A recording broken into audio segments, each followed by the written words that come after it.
Welcome to the Talk Sox. Okay. Welcome to the Talk Sox podcast, take 2. I'm Alex, and as always, I'm here with my friends, Adam and Maddie. What's up, guys?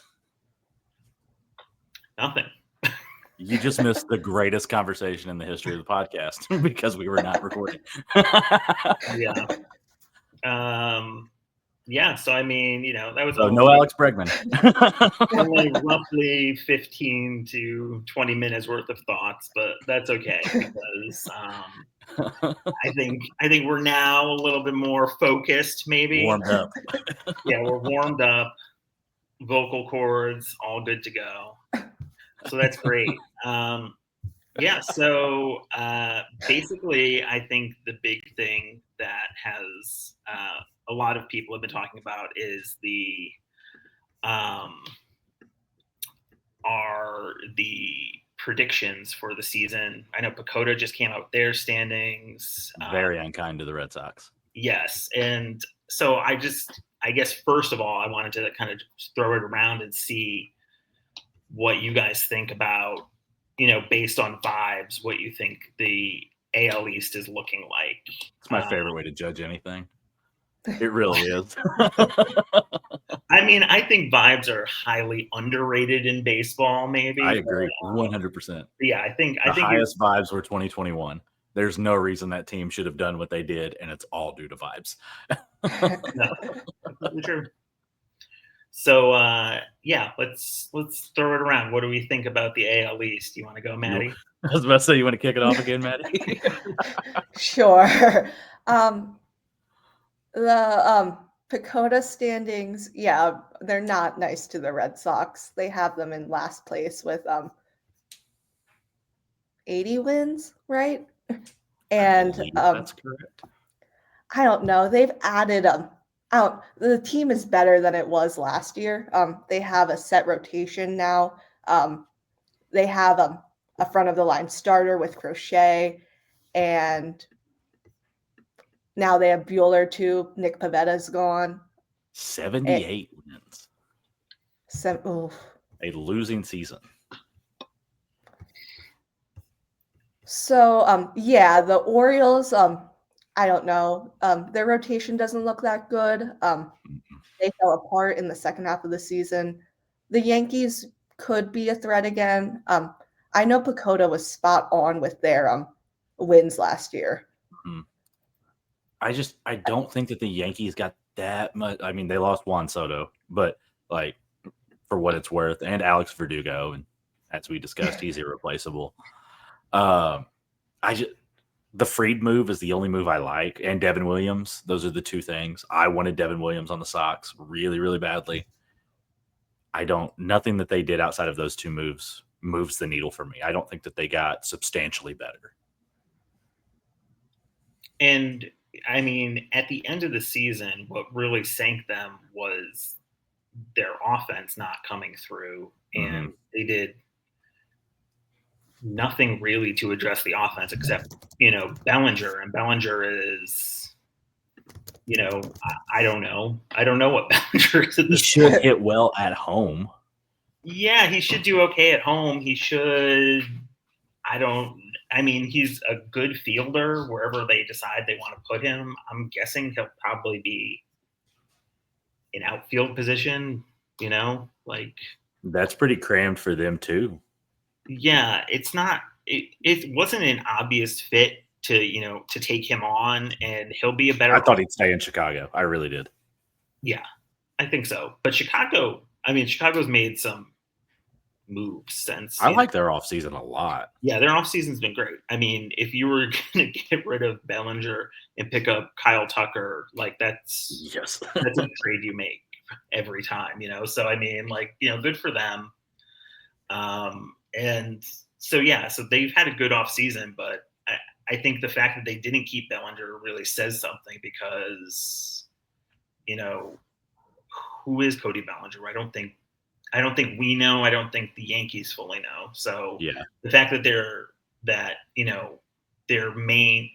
either their first or second main offensive weapon last season is now on the Mets, and they're looking at Cody Bellinger as being their one big offensive upgrade or offensive acquisition, Doesn't do anything for me. Yeah. So I'm not sure, I'm not sure how many, wins that subtracts from their total from last year. Like, I think that they might still, that from vibes wise, I think they still might be, the winners of the AL East, but I don't think it's very clear cut. PECOTA's got them at 89 wins. Which is pretty tepid. I mean, that's, Yeah. like, it's okay, but I mean, they've got the Cubs with more wins than the Yankees. Per PECOTA, the AL East is not the juggernaut it once was. Yeah, and I think that makes a lot of sense. Like, Yeah. All of the AL East teams are sort of like in transition right now, Mm-hmm. It's you look at Baltimore and it's sort of like, can their young guys all step up? And I mean, I don't really know what their pitching staff is at this point. I don't know if they know what their pitching staff is at this point. You lose Corbin Burns, and then it's sort of like, okay, well, the whole point was to have Corbin Burns for 1 year and go all in on trying to win the division. Then they really didn't quite go all in the end, and they lost Corbin Burns. And so now it's just like, okay, we have a bunch of young guys who most of them performed really well last year, but Mm-hmm. who knows what's going to happen now. So, and definitely they don't know about their pitching staff. And so, I think they're in transition. And then Blue Jays have made moves, but I don't know if it's moves that move the needle. Like Scherzer doesn't worry me that much anymore. I mean, he was floating that he would close for the right team to get teams interested. Yeah, I mean, I do have a lot of questions about Matt Scherzer, and I don't think, I mean, he's definitely not the pitcher, that he used to be. I'm not even sure he's like a good pitcher anymore. Right. Like, it's not only the fact, like, can he stay healthy? It's like, can he actually be good when he's on the mound? Yeah. And so I'm not, like, when I read that news, I was like, okay, like, it does not move a needle for me at all. I think that we need to keep our eye on the Jays for one reason, and that is apparently Vladimir Guerrero Jr. is like engaged in talks with them for an extension, and he has given them until February 17th to put their best offer on the table, and then he is no longer discussing. And I think that if he is not signed by the 17th, they will sign Pete Alonso. They will pivot hard to Pete Alonso, because I think that to them, and maybe correctly, that is Vladdy saying, I'm not coming back. So you think, so if they sign Pete Alonso, you think that they try to trade Vladdy, or they'll play both of them for a year. You can rotate through the DH, and it's not a perfect fit by any means. But if he is not signed to a number that he wants, and he's not going to sign if they don't meet his number, which is rumored, 450. And I don't see the Blue Jays paying that. And if that's not the deal, he's not going to sign by the 17th. And I fully believe if Pete Alonso is out there, he will be in Toronto by the end of the 18th. And it's not a perfect fit, but they need to hedge their bets to have somebody that can hit for power on that team if Vladdy's not coming back. I mean, Pete Alonso has to go somewhere, I guess, and it certainly hasn't. There's been less rumors about him than there has been about Bregman, that's for sure. And that's impressive. I mean, so yeah, I guess I could see it, but that's going to really hamstring them on like what they can do with, resting guys. And yeah, I don't know. You have to move Santander to play the outfield, and that's not a good situation, because Alonso and Vladdy will effectively have to rotate between DH and first. I mean, unless it's going to be, sending Altuve to left field kind of thing, and you try to just send someone completely out of position to play in outfield kind of thing, But that would not shock me one bit if that is their pivot, should Vladdy not sign by his deadline. Which I don't think he will, because I don't think they're going to offer that kind of money. Or you make Vladdy play third occasionally. I mean, he came up as a third baseman. Third baseman? Who is their third baseman? I mean, it's no one as sure-handed as Devers, I'll tell you that. Preach. Ernie Clement. Is that who they have penciled in right now? Is at third? Okay. I mean, Clement is a guy that they can move around the entire infield, though. So, so I think, maybe they play Vladdy a little bit at third. I would love to see that. That'd be great. But I mean, Clement's a good player, so absolutely, it's fine. I mean, I think the Blue Jays, they do need someone who can hit home runs, but I think that their rotation's a little bit underrated. I think that between Gossman and they really have a good rotation that just didn't quite perform as well as it should have last year, and I think that there's a chance that this year, if that all clicks in, that they'll be a better team than even the Orioles. I don't know. That could be a pretty hot take, though, but I think that they could be. Interesting. Well, so if you look at Fangraphs, their odds for the year, right now, they're projecting the Blue Jays to be over 500, but still last in the American League East. Okay. Then next they have the Rays. Then they have the Orioles. Then they have the Red Sox. Then the Yankees on top. So Fangraphs is very high on the Red Sox. Yeah. And I've always trusted Fangraphs a lot. So yeah, I have too. That's all I needed to see, basically, was they think the Red Sox are going to be great. So I'm like, okay. Oh, I think the Red Sox are going to be great. Exactly. But again, they have the Yankees projected at a 541 winning percentage. So you're still talking about worse than the Astros were last season, barely better than the Tigers were last season. So they don't think that the AL East is going to be a great division or anything either. So I don't know. I think it's up for anybody's taking. What do you guys think about the Rays? That's the biggest question mark for me, is the Rays. I mean, if they can hit, they're going to score like crazy in that ballpark.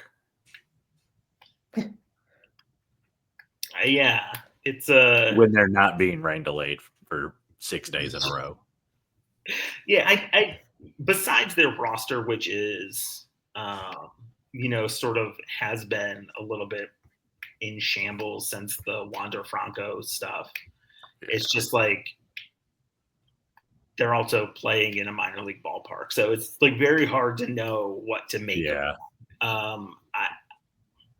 I mean, but the ballpark has fairly. It's pretty modern. Yeah, it's supposed to be like Yankee Stadium, basically, right? It has very similar dimensions. Yeah. So I mean, Adames would kill there if he were still on the team. Oh, absolutely. With his signature pull down the line kind of thing, he would take the short porch all the time. But for who they currently have on their team, I'm not sure exactly what to expect from them. And obviously, I think both PECOTA and Fangraphs kind of agree. They both have second to last. PECOTA has Fangraphs has them a little bit better than PECOTA does, but both of them kind of say just barely above 500. Yeah. And I think that's being generous. Yeah, I don't think there's that. nothing about the Rays that I'm like, oh God. Yeah, and I mean, again, it's one of those things where their pitching staff, if their pitching staff is healthy and can stay healthy, then they might be scary, but it's a big if, and it's been a big if for Tampa Bay for like 2 or 3 seasons now. I would not be shocked if there's a fire sale at the trade deadline with that pitching staff. I mean, yeah, I guess you could see it. If their offense isn't producing and they can flip any of those guys for controllable assets, because that's their favorite thing, then I could see almost not an entire like starting rotation, but you're looking at a few people out of that pitching staff that are going to be gone. And they have no problem trading in division. So you could see them wind up with us or the Yankees. Yeah, I'm trying to. I was seeing if I could pull up quickly just to see like how much time left on their contracts all of these guys have, but like, because their guys are all. Well, I didn't think. I mean, Rasmussen's almost 30, or he's going to be 30 this season. So, yeah, I guess you could see some of these guys get flipped. Fairbanks is 31. Yeah. Yeah, I guess. I mean, so what? Last year they flipped Eflin, right? That was their trade deadline? They sold him off. Yes. To Baltimore. Yes. So yeah, I mean, we'll see. We'll see what happens. I again, they're sort of the question mark for me. And then, what do we think about? I guess we talked about Baltimore a little bit, but Baltimore is just, I think Boston. I think Boston is probably like a second or third place team in this division right now. And if everything clicks, I legitimately think that the Red Sox can compete for the AL East.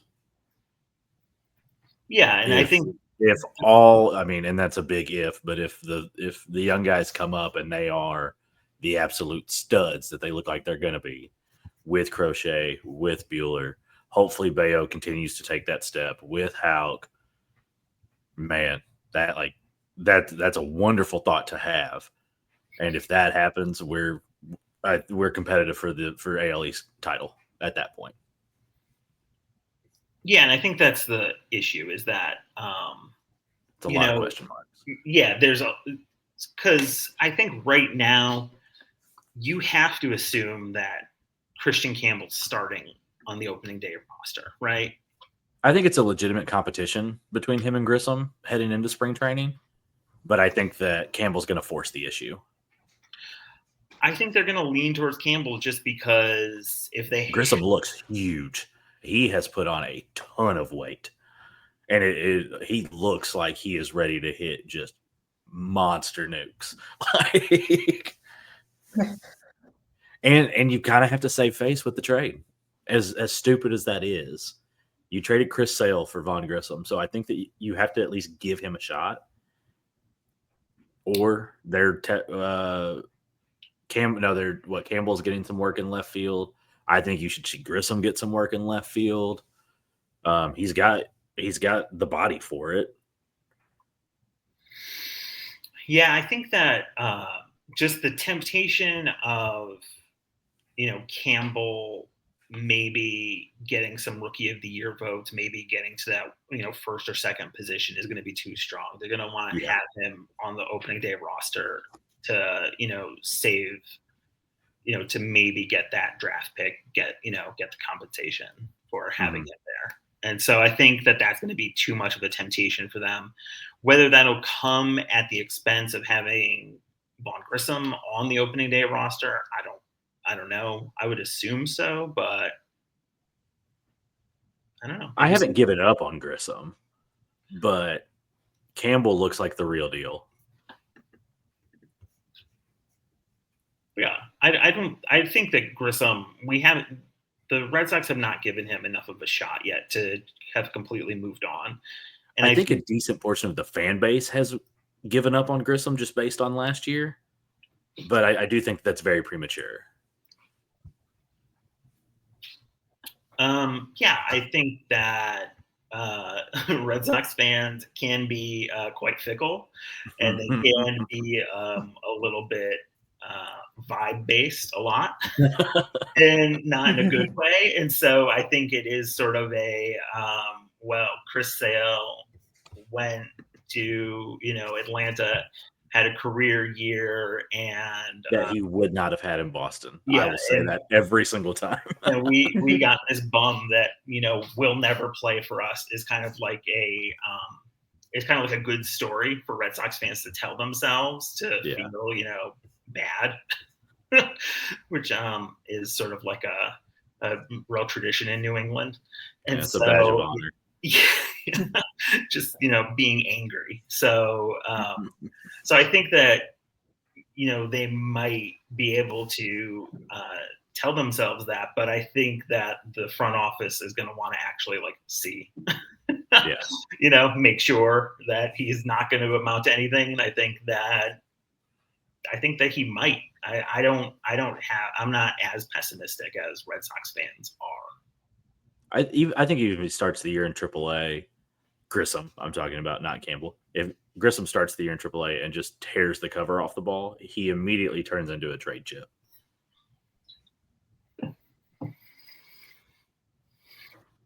Yeah, I think that it's like a Willier package. You package Willier and Grissom together for Pete Fairbanks if the Rays are selling. Something like that. I think that it could be, though, that Grissom starts in AAA and then comes up shortly after. Just when Trevor Story gets hurt. Don't speak it into existence. We were all thinking it. Well, I mean, I'm thinking of it more as how Brendan Bernardino started in AAA last year, and everyone was like, why does Joely Rodriguez have this? Yeah, why do we have Joely Rodriguez up here and not Brendan Bernardino? I think that it could be one of those situations where everyone knows that Vaughn Grissom's going to be up, but it's kind of sort of you're going to start in AAA, and then in a week or two we'll bring you up when inevitably someone gets hurt or someone needs to go down or something. I think that's a possibility too, but I don't.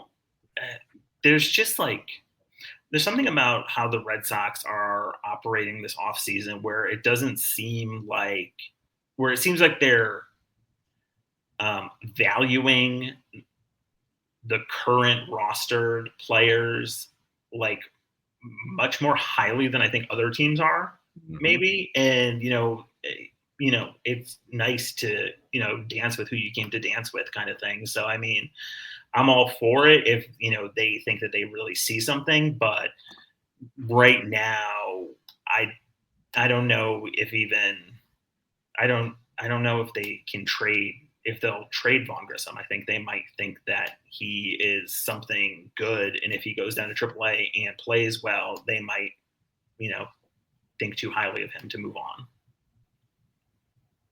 Yep. The curse of Bobby Dalbec that should have been traded forever ago, and then just massacred his value. Yeah, I mean, I guess it's because I'm a Red Sox fan, that I feel like I remember all of them. I'm sure other fan bases have the exact same stories about prospects that just never come to fruition. But it just feels like there's always at least 2 to 3 guys that you hear about for 5 years, and then you're just oh, I guess that's not happening now, right? They're building Rusney Castillo statues outside Polar Park as we speak. Yeah, exactly. Well, I mean, Rusney Castillo, that was a sad story. Yeah. Oh gosh. Yeah. That he performed in AAA like to the point where he should have been promoted, but like because of the competitive balance tax, it was like going to cost the Red Sox way too much money to put him on the roster. It would immediately have sent them over it, and so like he just had to languish down there. Like, Yeah. I felt so bad for him. It was that was a mess. But I don't think we're there yet. I don't think like No. I think people are starting to think that Yoshida is that person, but he's not. He's better. He's been better. I have high hopes for Yoshida this year. Well, what do you make of them saying that they're going to play him in outfield at least? I don't buy it one bit. That's trying to build trade value. I was like, hey guys, we're gonna play him in left field. You can play him in left field too. Chaim Bloom in St. Louis. Well, Chaim Bloom's not. He's not calling the shots. That's John Mosaic as much as Cardinals So you're going to have to wait at least one more year for them to take Yoshida off our hands.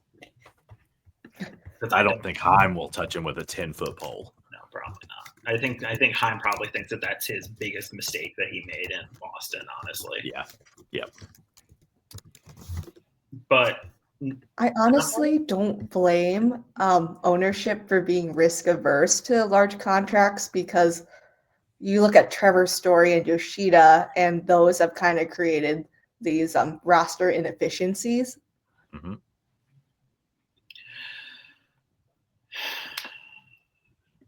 Yoshida's, roster inefficiency is sort of like, when it comes to Yoshida, the inefficiency isn't quite his offense. His offense has been okay. His inefficiency is really the fact that they looked at Yoshida and they thought, like, yeah, we can definitely put this guy in left field and and it'll be fine, because he's not a terrible left fielder. It's not like he makes a lot of errors, but he's not going to get to a lot of balls. It's going to be a lot of him having to chase balls down after they've already hit the ground kind of thing. He's not taking away hits. And so like, that's the real issue, is that we have too good of outfielders to play Yoshida in outfield. It's just not, it's not worth it when you have, so many talented other outfielders. So, that's not quite the same inefficiency as Story, where it's like, Story was coming off of an arm injury. So we knew that he had this kind of injury, but we thought after one season of playing second, he could move over to short and play short just fine. And then, he just really has never not been injured since, at least not for like long periods of time. And I think that, could we have seen that coming? I'm not sure. I'm not sure how much the Red Sox should have seen that coming, but it was a big contract to give to somebody. So I guess, that is the risk you take. And maybe that has made them risk averse, but we've gone through this before with them, where they, whether it's like signing Hanley Ramirez to play left field when he's never played outside of the outfield, or whether it's, signing Pablo Sandoval, like you've seen them hand out these like big contracts that everyone was kind of like, is that really, you really going to do that? And they do. Spending money just to spend money at that point. Right. They spend money in a way that isn't super efficient, and then they use it to justify not spending money for like, half a decade afterwards. Yeah, it's like, look, they wasted my money, so now I'm not going to spend it. Like, no. Exactly. You're the one who brought in Pablo Sandoval. And I think that, they acted that way when they re-signed, Chris Sale and Nathan Eovaldi after the World Series. They kind of were like, well, we overspent on, re-signing those guys, so we couldn't possibly spend any money, essentially until on a generational right fielder.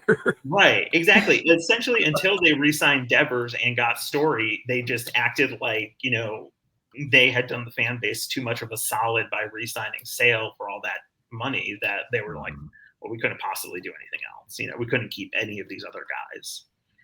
And it was sort of like, okay, you guys are rich. We know that. Like, you're not like fooling us. So like, I don't know. I think that if they want to try to say like, well, we tried to spend money on Yoshida and Story and, those didn't, work out. I'm doing air quotes for people listening because this is also an audio medium. But like, if they want to claim that didn't work out, then, that's fine. I guess we're used to that as Red Sox fans, but like, it's not true.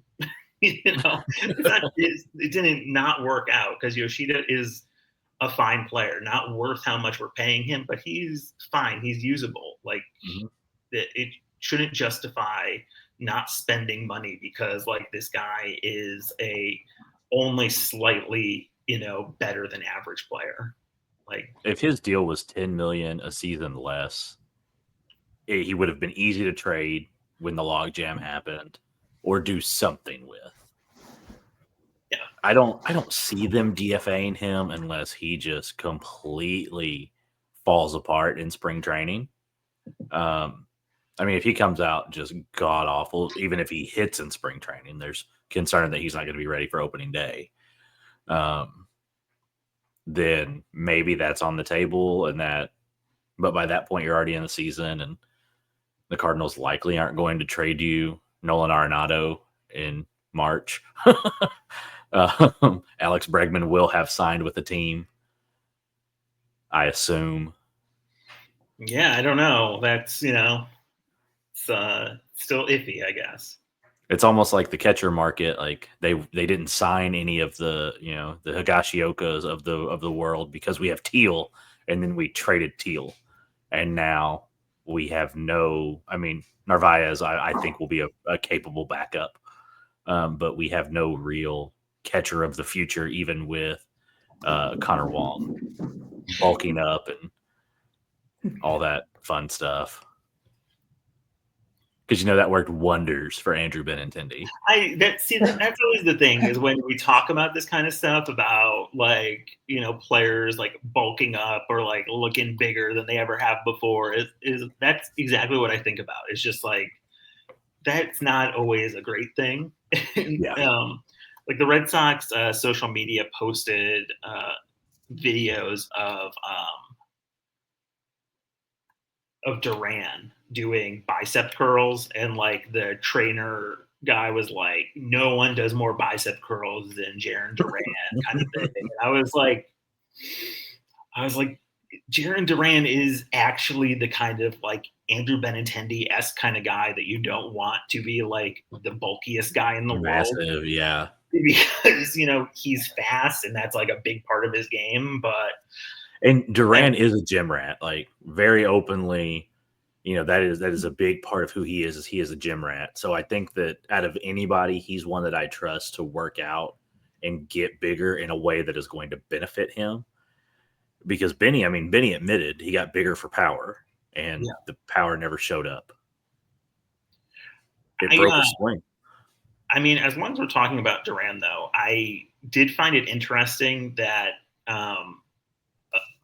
right now, I guess like. Did we talk? We recorded before the arbitration stuff, right?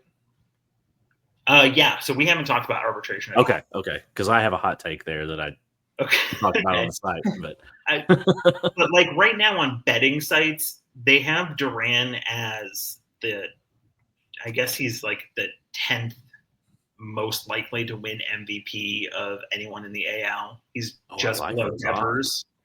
So like but he's up there. They also have Mike Trout as like the eighth highest odds, and so it's just like I don't know if I believe that, but bounce back player of the last 6 years. Yeah, exactly. So I take all of this salt. I mean, the fact that Duran is like ranked when they're only listing 10 players, and Duran is on there as like a player with odds for winning MVP.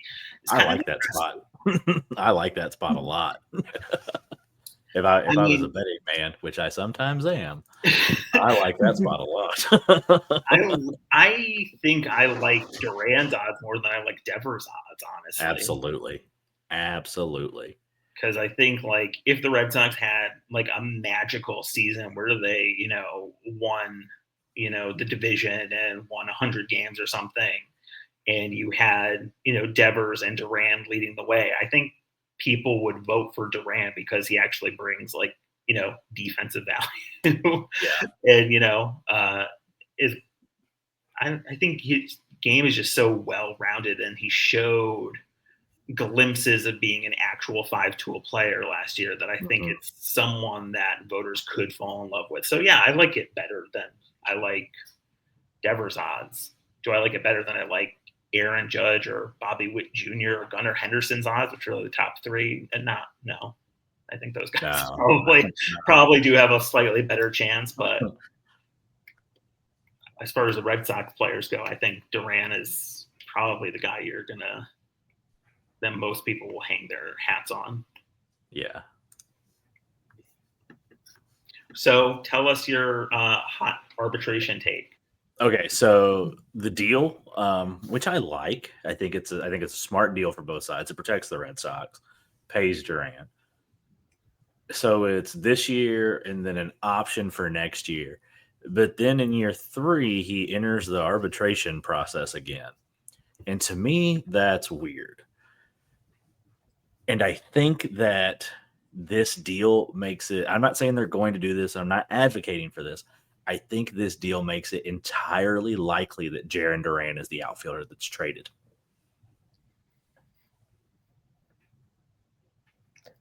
When do you predict this trade will occur? If the season is in the toilet by the All-Star break this year. You think this year? I think now everything has to go wrong. Crochet needs Tommy John. Walker Buehler's leg explodes. Like, everything has to go wrong. But if the season is lost by the trade deadline, which is entirely possible, Jarren Duran, and he's playing out of his mind, as we all kind of expect him to, there's no bigger trade chip on the Red Sox that can turn a 2026 into 2025 was god awful, but now look what we have. I guess I'll go back to the whole, do Red Sox overvalue what they have? Because I think there is. I think Duran gets Bryce Miller today if they offer it.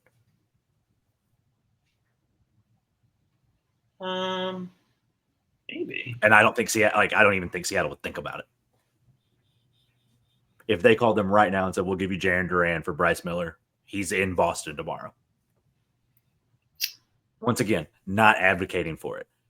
But I think that this deal makes it entirely more likely that Jarren Duran, because think about it, Duran's 28. He is the oldest of the young core. Right. And speed is the first thing to go. So he's playing out of his mind.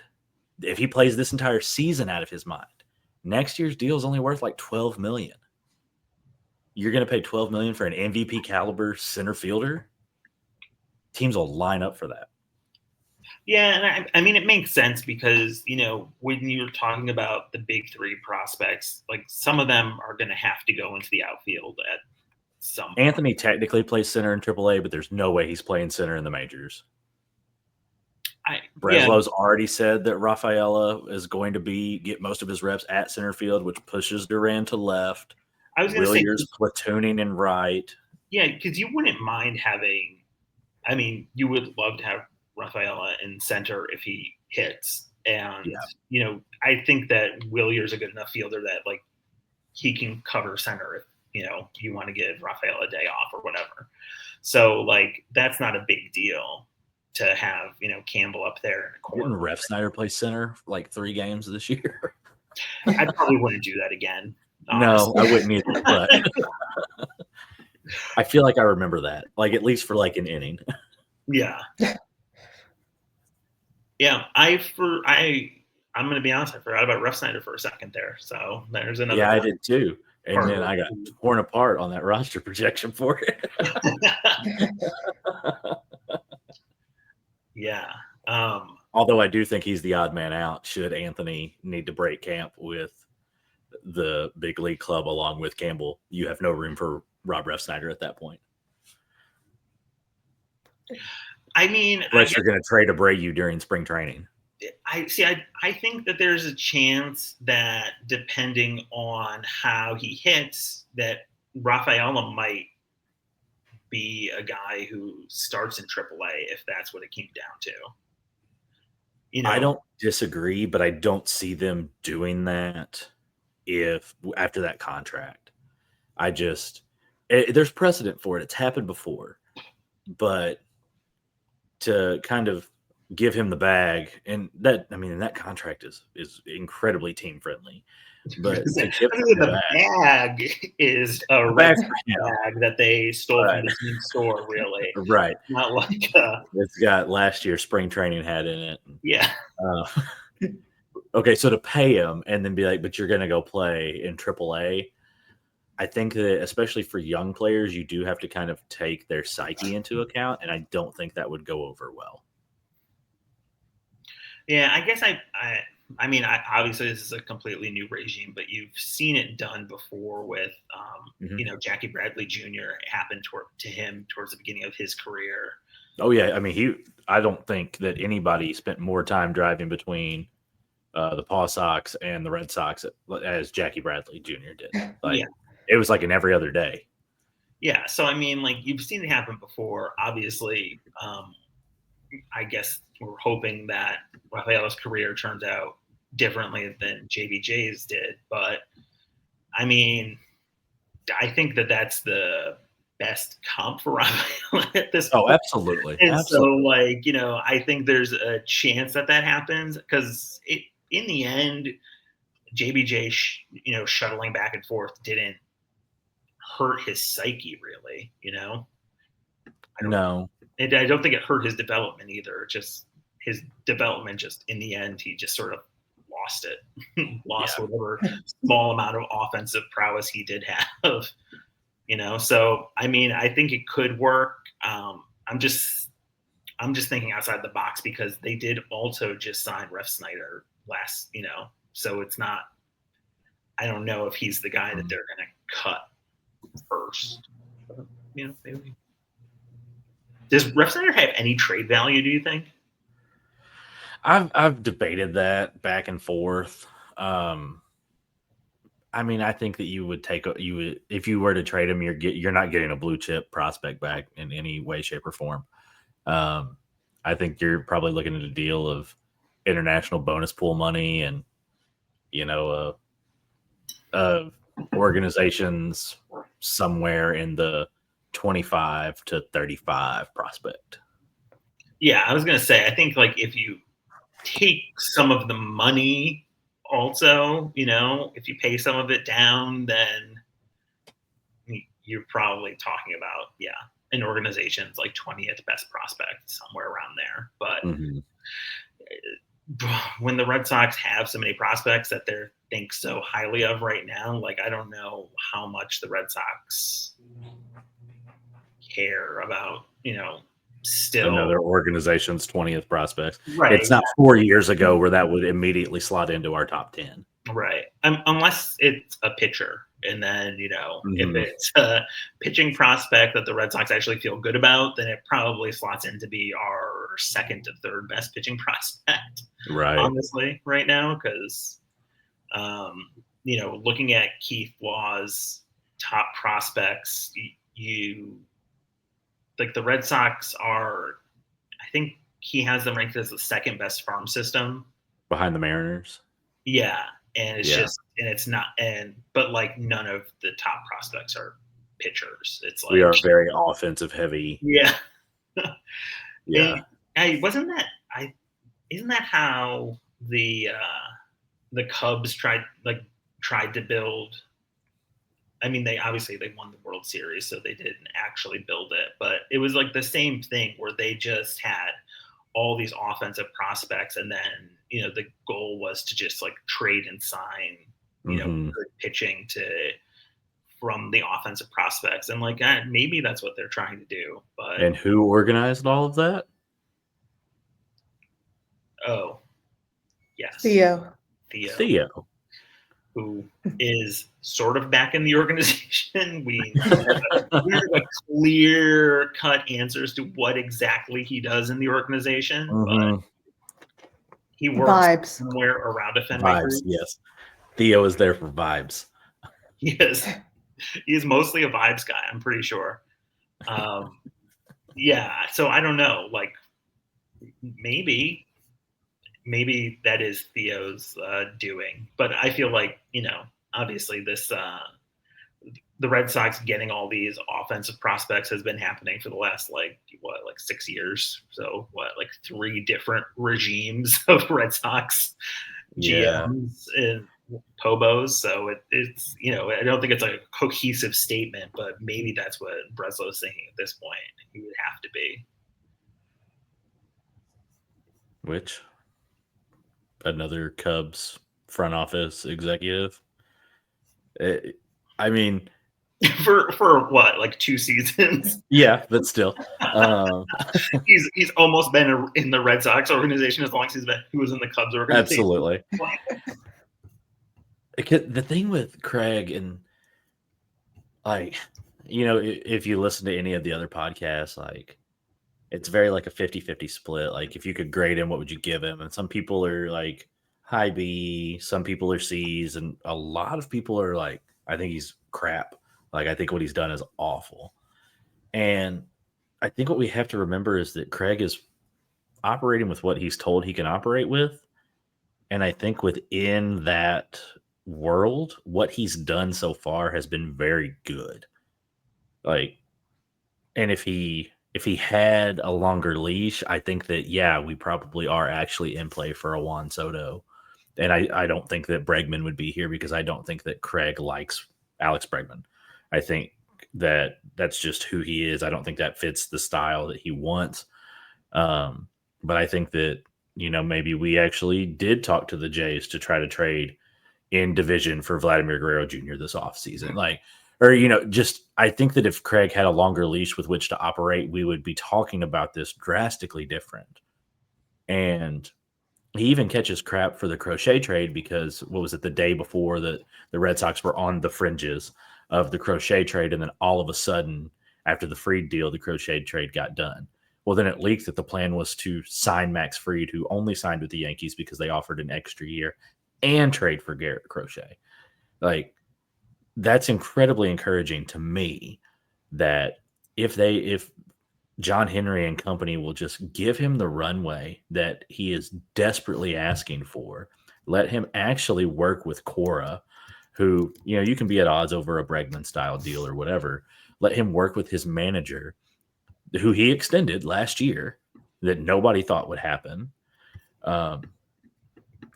Let him go and build a team in his image.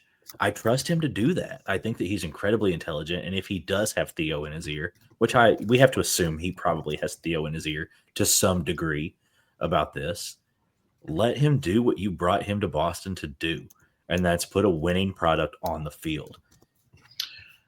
I think that the thing that maybe gets lost in there is that, like, Dombrowski, his skill is was getting ownership to say yes, getting ownership to spend money. And so like that is sort of like the skill that all other GMs, Hobos of Red Sox have so far not lacked, really, like being able to get them to spend money and trade assets and, all that other kind of stuff. Because, I mean, if the Red Sox wanted to compete in 2025, this was like the best offseason to do it. Just so Absolutely. many highly ranked prospects, still to this day, we're under the opening day payroll of last year.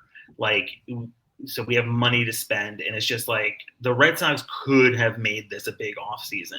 So the fact that they didn't is probably has something to do with either Breslow didn't value the guys that were out there as free agents enough to want to spend on them, or that he couldn't convince ownership to, add on that extra year for free, or to, spend, extra money on whoever. It's it's a careful balance because I think we've had very smart GMs. I think that Chaim Bloom was probably a very smart GM. But I liked Chaim Bloom.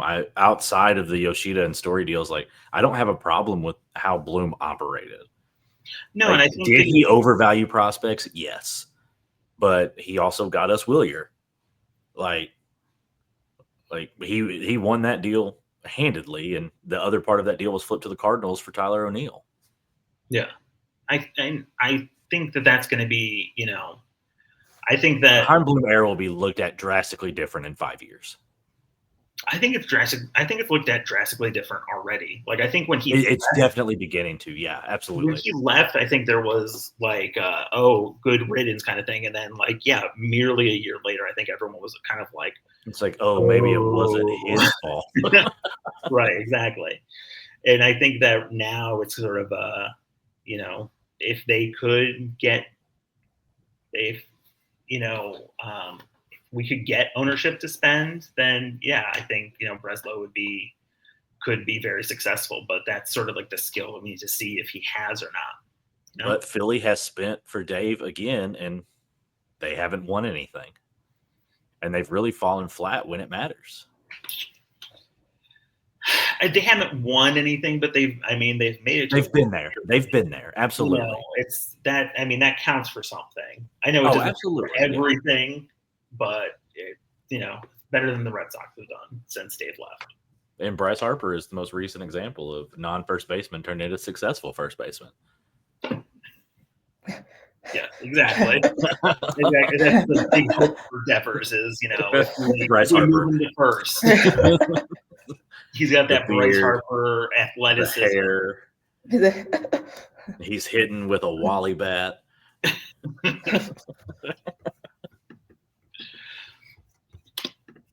The other thing I guess I wanted to touch on, as long as I brought up the odds for MVP, is that the odds for Cy Young are also out, and they've got Garrett Crochet as second best odds to win the AL Cy Young behind Tarek Skubal. And Tarek Skubal obviously had a great season last season, won the Cy Young, but no one's won a Cy Young twice or back-to-back years since I think it was 17-18 DeGrom did it. Yes. So that bodes pretty well for Crochet in these odds, at least. Do we think that Crochet is anywhere near winning a Cy Young? If they don't have an actual innings restriction on him, absolutely.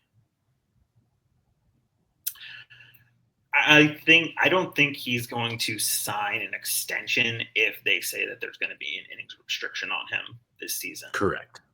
Yeah, he seems to just want to go out there and pitch as many innings as he can. Yeah, which is scary, but that's also what you want in a starter. Yeah, it's definitely what endeared Chris Sale to Red Sox fans was him, not the bike wrecks and the TVs. No, not exactly, or like refusing to get a COVID vaccine. Those were not the highlights of Chris Sale's career. At least he didn't cut up our jerseys with a pair of scissors. That's right. So it's not like we didn't know he had some character issues. We didn't know he was crazy. Yeah. But yeah, so like Crochet, I am interested because I think the fact that he has mostly been a reliever for his career up until last year, I didn't expect the industry to just think that last year was like the standard that he was going to be at, from now on. For sure. I didn't think that it would be, what is it? It's like plus 700 odds that he is the Cy Young winner for the AL. Wow. Which, under him is Cole Reagans, but then under him is Jacob DeGrom, which, I would be amazed. Then under him is Max Scherzer, and then under that is Justin Verlander. We're talking AL odds now. You know Verlander's a giant. That is true. He cannot be winning this award. He's just going to be that good. But I mean, like Garrett Cole is, I mean, he's on the list, but he's plus 1,400. So he's, half as likely to win as Garrett Crochet. Like it is sort of crazy to think that like people who are odds makers who, tend to get these things closer to right than not, like think that Crochet is that likely to win the Cy Young this year. Do you guys, so you said not if there's an innings limit, but do we think that how many starts do we think he's going to make this season? Do you think he joins the 30 start club? I mean, I was going to say, do we think he makes like 25 starts? I think 25 is doable. Okay. Yeah, I don't. With all the talk of the 6-man, there's going to be built-in extra days of rest. That's what I was going to say. Because if they go, so I don't know if we'll have any starter make 30 this year. Yeah, that's what I was going to say. Because if they even do a 6-man rotation, like a quarter or of the time, we're not coming anywhere near a 30-game starter. No. So I think I'm just wondering if 25 games, if that's doable for him, because I think that's the ceiling. You think so? Yeah, I think that's the ceiling. I mean, I would love to see it, because I think that might actually put him on the Cy Young radar, but he apparently the sky's the limit for him, because they also had him pretty high up there with leading the league in strikeouts. I think they had him as like second or third most likely to lead the league in strikeouts, which again, you'd love to see it. That's another kind of, we haven't really seen the thing this rotation is missing. The true strikeout pitcher. Especially now that Pavetta's gone, Yeah. Ace in the hole, Nick Pivetta. Well, okay, so do you buy this? What makes the most sense is him coming back to Boston in a reliever role. He's 100% not going to do that. He's not. I mean, he's not going to be a reliever. Can I imagine him coming back to Boston? A little bit. I don't know what we do with all of these pitchers. It might take, it's going to take Walker Buehler's leg exploding. Look, pitchers are so fragile to begin with. Oh, absolutely. It's just like any one of the starting pitchers. We're going to end up with the draft pick because somebody is going to get a season-ending injury across the league somewhere. And I'm not advocating for that, obviously, but some pitcher is going to need Tommy John during spring training. Yeah, it's going to happen. Yeah. And so Nick Pivetta will sign during spring training somewhere. I just think that we're an idiot for not taking that QO. Yeah. He's kicking himself. Has to be. Would you want Nick Pivetta back? Not as currently constructed. Did you like watching Pivetta, Maddie? I did. He played with a lot of passion, but I think the time has moved on for the team. Stomping off the mound, screaming. He's the fun kind of crazy. Yeah, he really is. He's I hope he doesn't hear that, because he'll fight me. Oh, no. And he will win. You can't lose Pivetta and Joe Castiglione in the same offseason. Like, we gotta have some Italians on this club. Like Roman Anthony. Oh, that's true. Wow. Yeah. Okay. Yeah, I guess he's gonna have to break spring training with us. But I mean, I wouldn't mind it. I like Pivetta. I like the role that he played, the swingman role, because I think that maybe Whitlock is going to play that role this season, but I think that's where he's penciled in right now. But I don't know if his health will hold up enough to be able to do, very long relief outings or anything. So I think there's a much better case to be made to make him like your 7th inning guy. Yeah. Your eighth inning guy. Yeah, I think he's more of a guy where you might see him take multiple, like 2 inning stints in relief and then not be available the next day or two, kind of thing. Was it the last time that he did that? The kind of the rule of thumb was however many innings he pitched, that's how many that night. That's how many days off he got.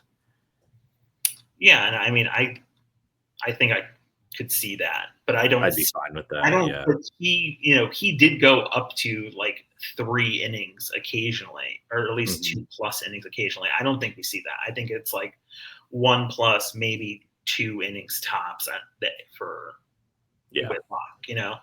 But like, Pivetta was the guy who, if a starter really sucked, through 2 innings, Pivetta came in and pitched, from the 2nd inning to the 7th, kind of thing. Yeah, absolutely. Yeah. And we don't really have that kind of guy. I guess, I don't know, maybe you would, if we are working with a 6-man rotation, maybe you do that with like Crawford or somebody, and knock it down to 5 men for, 1 go through or something. But I think that's like we don't really have that kind of guy. And that's why I would probably welcome Pivetta back. I mean, that and I watched him throw an absolute gem in person against the Cardinals on a Sunday afternoon in May. And it was like, I was sitting with my wife and I was like, I don't know if I've seen a pitching performance in person like we're watching right now. Like that's probably the best game I've ever seen him throw. And I was lucky enough to be there and watch it at Busch. And I just I like Pivetta. As currently constructed, there's no reason for him to be a Boston Red Sox. That if somebody, God forbid, gets hurt in spring training, I'd bring him back in a heartbeat because I do like the passion. I do like that he's kind of unconventional and he's going to show up in spring training and 3-pitch strike out a guy to end the inning and come screaming off the mound. But there's no room for him right now unless he's willing to play that swingman reliever role, and he's not going to do that. Well, I guess that's what I was going to ask you is if, the Red Sox were supposedly in on a lot of the relievers that just signed, like Kirby Yates, supposedly they were in on.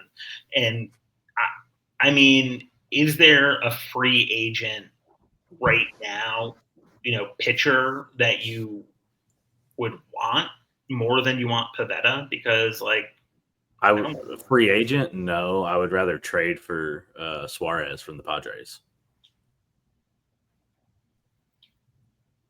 I mean, yeah, okay. And I think as bad as this sounds, with how much turmoil is happening in San Diego, I think that you could probably get him.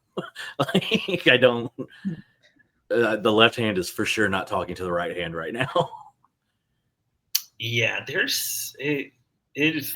Have you followed that story? It is wild. Yeah. So there's like a dispute about who the team was even left to, right? Yeah, the widow is claiming that she should have control, but the son is claiming that it's him. And it's going to end. It's very much like if you follow basketball, it is very much a bust situation story with the Lakers when Dr. Bust died a few years ago. Yeah. But not as much money and not as much prestige. But I mean, I legitimately I think that you could con them out of Tatis Jr. right now and probably only pay Willier. It's just nuts. No one's banging the drum to bring back Xander. I'm waiting. If you could convince them to pay half of that contract, I legitimately think you could bring him here and turn him into a serviceable major league player again. Well, they already announced that they expect him to be playing shortstop for them this season. So I don't know if we're going to wrestle. He does not want to be there. I don't know if we can wrestle their starting shortstop away from them. That might be package deal. Fernando Tatis, Xander Bogaerts. Yeah, it is sort of a wild situation, and it saddens me though, because they were supposed to be like that, like small market, quote unquote, small market team that like proved that like small market teams can spend and can win, and it's like sustainable. And although I don't think their spending is what's bringing it down right now. Like, I think that, the death of their owners probably has more to do with how much it's falling apart. But I think that other owners are going to look at it and be like, well, this is what happens when you spend too much money, kind of thing. Yeah. It's like, I mean, I know that Hal Steinbrenner just said something similar about the Dodgers, how like most of us owners can't compete with how much money they're spending. And it's like, you have the highest value MLB franchise, one of the highest valued sports franchises, period, in the world. Like, you probably could compete, honestly, like if you tried. That's a very, in like, my friends and I have had that conversation. Like, are the Dodgers killing baseball? Like, should there be an entire season lockout in 27 because of the Dodgers? And the only people who are mad are people who are mad at their own ownership because they are not doing what the Dodgers are doing. Yeah, exactly. And I'm mad at John Henry for not spending money like that because he has it to spend. And part of the reason that like people hate the Dodgers so much is because they traded for Mookie Betts, and like we don't have anyone to blame but ourselves for that. Like, we could have extended him. Like, it was obviously like a dumb thing that we decided to do. So it's like something that like I still have to defend on a weekly basis to non-Red Sox fans, and I'm like, I don't want to defend this. This wasn't a defensible thing. Like, I'm not happy about it. No Red Sox fan is happy about it. I mean, I haven't renounced the team, but like, stop talking to me about it. It hurts. Yes, absolutely. And so like the idea that like, are the Dodgers ruining baseball? It's like, no, the other owners are ruining baseball. Yes. And I mean, yeah, Steve Cohen, has attempted to do the same thing, and he hasn't gotten the balance right yet, but he's a newer owner than the Dodgers ownership. Absolutely. So like, give him time. He's working at it. Like, he will also prove that if you're mega rich and you actually spend, you can win games. I'm not saying win a World Series, but I wouldn't be surprised if they don't. I'd be a little bit surprised if they didn't win one, I think, in the next a total waste of the Soto contract if the Mets do not win at least one World Series during the life of the contract. Yeah, definitely. And I think they will. Like, they're just a smart enough team. But right now, the Dodgers have the cachet in Asia to sign almost any Asian player they want. And I've seen Japan referred to as the Dodgers AAA affiliate. I mean, it's close, and then they're also at the point now where, players in MLB are also like, they have such cachet that players, like what Joe Kelly said, that he is either going to retire or pitch for the Dodgers next season. Like, Snell took likely less money to go to LA. Exactly, because players know, like, you want to be with a team who's going to spend money and who's going to win. And so when you see players not signing with the Red Sox, you also have to look at the Mookie Betts trade and say, like, oh, right, we proved that we didn't want to sign players. We didn't want to win enough to spend money. So, like, why would anyone want to come here when they think that they're going to end up being the next Pablo Sandoval or the next, Hanley Ramirez, where they're going to be the ones who get all the blame from Red Sox fans for why the organization's not spending.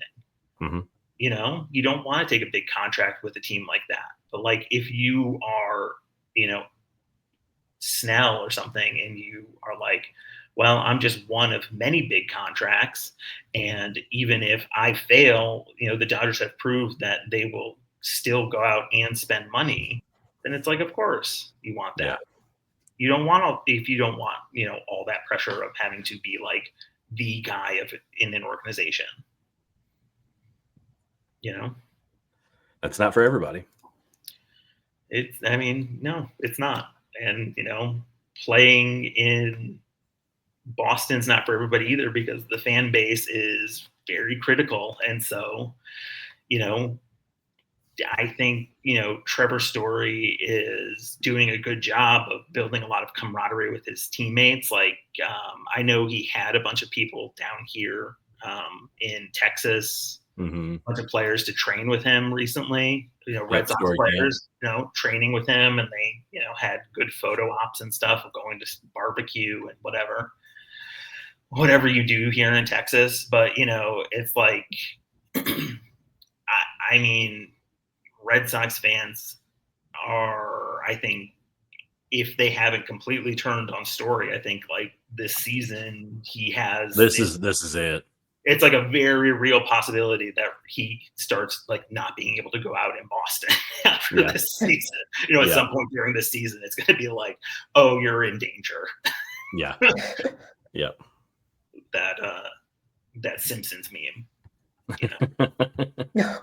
I'm in danger. That's going to be Trevor's Story, and he's not going to Boston at this if he doesn't do something, because we're paying him a lot of money, and Red Sox fans just want to see him do anything. Production. Yeah, because we're not spending on other players, so it's him or nothing. Yeah. Okay, so that's my little rant. Adam threatens Trevor Story. I feel like I just That's the title of the episode. Trevor Story unsafe? ? A Talk Sox podcast. Yeah. So, anyways, are you guys planning to venture out to see the Red Sox at any point during the 2025 season? Yeah. Do you have plans, Maddie? Are you going to go? Definitely when they play in Philly in July, and Baltimore in August. I don't know. Interdivision play isn't as common now with the new schedule format, so that's kind of annoying because I'd always try to go and see them in Baltimore. So maybe on the road too. Man, I've never been to a game in Baltimore, and it's like one of the things that like I really want to do. High on the list, yes. Like, I don't even know how, but like I've been to a Washington Nationals game before, but like somehow like just haven't, like, and I've been to Phillies games, but I've just never gone to an Orioles game. And like I don't even care if they're playing the Red Sox. Like I just kind of want to go and like see the stadium and stuff, because I've heard it's great. So it's a cool stadium.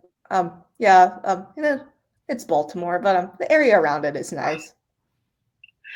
Wow. Okay. Everyone can direct their angry emails. All of our Baltimore living listeners. And we know you're out there.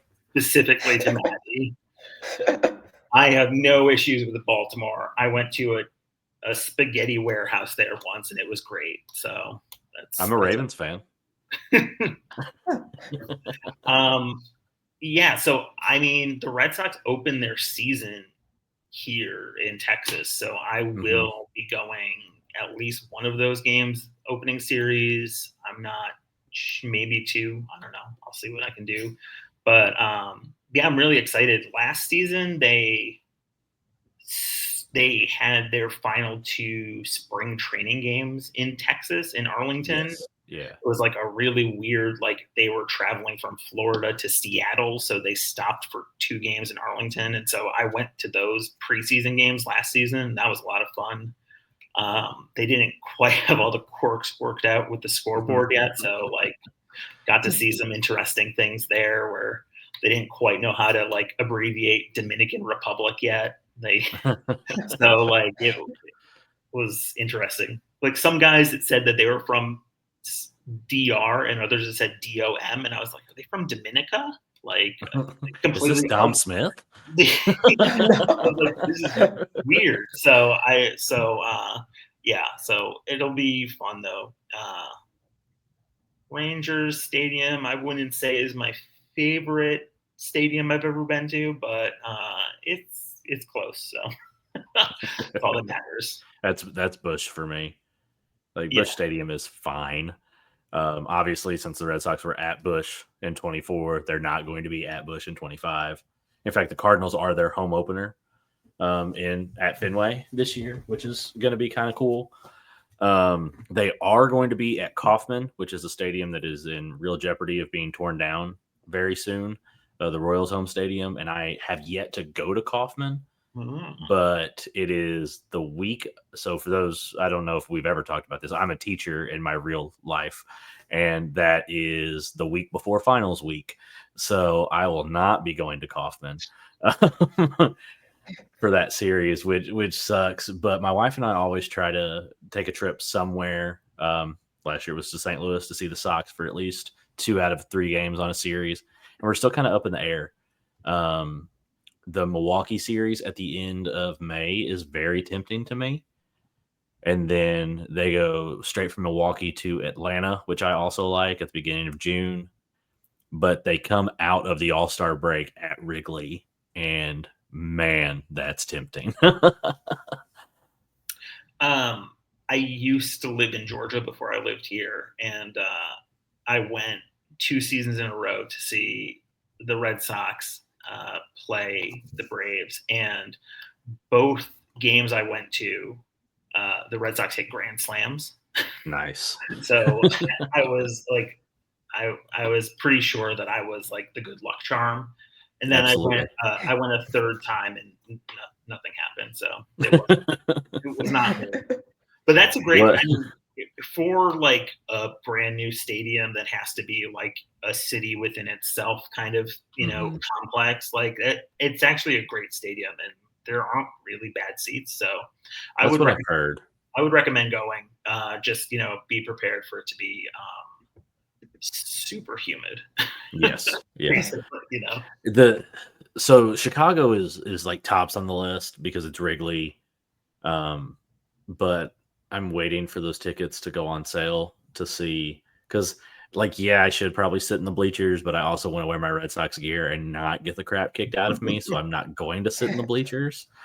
So I'm waiting to see just how much those tickets are coming out of the All-Star break at Wrigley with the Sox. Wrigley Field, those tickets get expensive real quick. Yeah. It's one of the hazards of having, one of the smallest stadiums in the majors right now.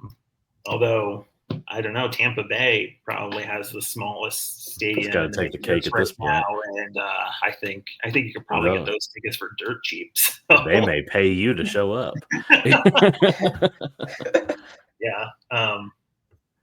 Besides the Rangers game, I haven't decided, but someone asked me on New Year's Eve, one of my friends asked, like, what state have you not been to that you want to go to next? And my answer was Missouri, because come on down. There are two baseball teams that play there, and I would love to go to either one of those stadiums. So so you never know. Maybe I'll get up there. I'll make sure to hit you up if I'm up. Absolutely. Can take you to all the St. Louis pizza and barbecue spots. Oh yeah. Is St. Louis pizza a thing? Yeah, it is very polarizing. I mean, it's not like Skyline chili polarizing though, right? It's like it is a very like St. Louis pizza is a cracker thin crust, and then sauce toppings, cheese on top, but the cheese is what some affectionately refer to as chemical cheese. It's not a real, it's like an amalgamation of like 4 different types of cheese. It's delicious. It's good stuff, man. You really sold it to me there. I did. I did it very well. You did a little switcheroo at the end where chemical cheese, not really sure what it is. It's delicious. It is. That's why you just don't ask questions, and you get the toasted raviolis with it. And then once you're done with it, you get a piece of gooey butter cake, and everything's right in the world. Okay. And lots of good craft brews up in St. Louis. home of Anheuser-Busch. So, there's a lot of beer competition in the city.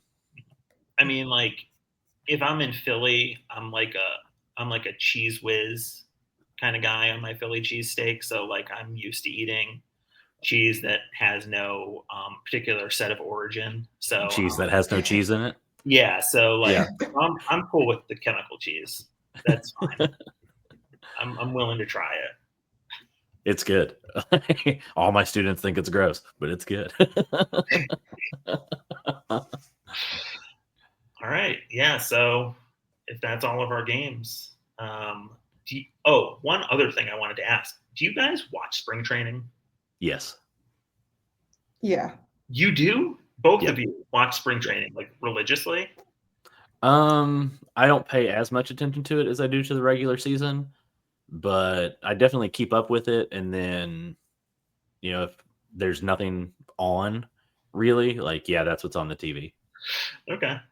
I have to admit that I think for the last 3 seasons, I haven't watched spring training, and that's mostly because I don't live in Nesson's Market, and I tend to not want to spend money on the MLB TV package before the actual season starts. So I almost never get the opportunity to watch spring training. But I thought, with us actually running this podcast that I was going to have to do that. And now that I know that both of you do actually watch spring training, I guess this season is probably the most incentive, young player wise. Last year it was to see if Marcelo and Roman get at bats, but this year, you've got 2 top prospects pushing for a roster spot.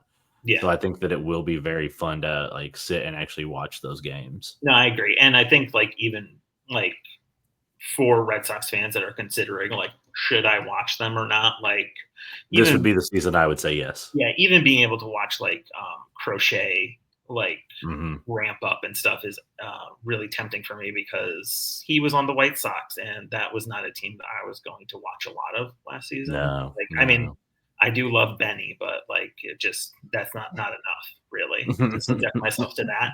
So I'll be interested to actually watch him warm up because I haven't really done that much of that. So yeah. All right. So I think that pretty much does it. Yeah. You guys have any final takes? I don't think so. Do you guys have anything recently written you want to promote? I had the Ref Snyder article go up, kind of what his role is in 2025. That went up a couple days ago. A lot of really good comments on there. Some people making some really good points. And I think that's all I've got at the moment. Working on a piece on Brennan Bernardino that'll show up at some point in the next couple weeks, I hope. Is it entitled, Will Brennan Bernardino actually break camp with the Sox this year? No, but it is now. That's not what it's about at all, but that's what it's going to be called. Maddie, you actually had a really cool article, so why don't you talk about it a little bit? I just had a brain fart. I'm sorry. You wrote about? Memory loss. Yeah, about the Braves and the Red Sox. I think the Brave. Well, I'm a big Braves fan. They're my NL team, and I think Alex Anthopoulos is a genius. And if Breslow is imitating them, the more the better. Absolutely. Yeah, I mean, I think it seems like that might be what's going on, but I don't know. It'll be interesting to see because this offseason, we got to start handing out more contracts. Yeah, because this young players in spring training, I think this is going to be prime extension season, and so it'll be interesting to see who gets it and who doesn't. If Crochet walks into spring training without an extension, the front office has screwed up. If he walks out of spring training, I don't know. You think they'll really get it done before spring training? They should. I mean, yes, they should do a lot of things though. So, if you give him any reason to, I'm good, I'm gonna pitch 2 years and bet on myself, you've messed up. Yeah, agreed. And with his confidence, because I watched him in college, that will start in spring training. Yeah, he has a lot of confidence, which we've seen already. The longer they wait, his value goes up too. Mhm. I mean, if he has a good start to the season, Absolutely. which he most likely will. Yeah, so there's no reason to suspect he won't. But if you want to play the waiting game with Garrett Crochet, either be prepared to absolutely pony up to keep him, or to have him walk, and you've traded two of your best prospects for him, and you now have nothing. Yeah, very true. All right. All right, guys. Well, please remember to, rate us on all your favorite podcast platforms. Subscribe. We promise that as spring training gets underway and the season gets underway, there'll be a little more regularity with the episodes. We're kind of waiting for news, and then we need to talk because nothing's happening.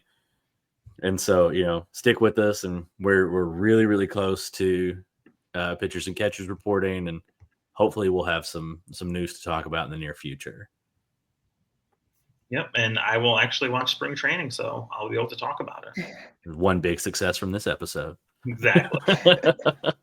Thanks, guys, for listening to the Talk Sox podcast, and we'll catch you next time.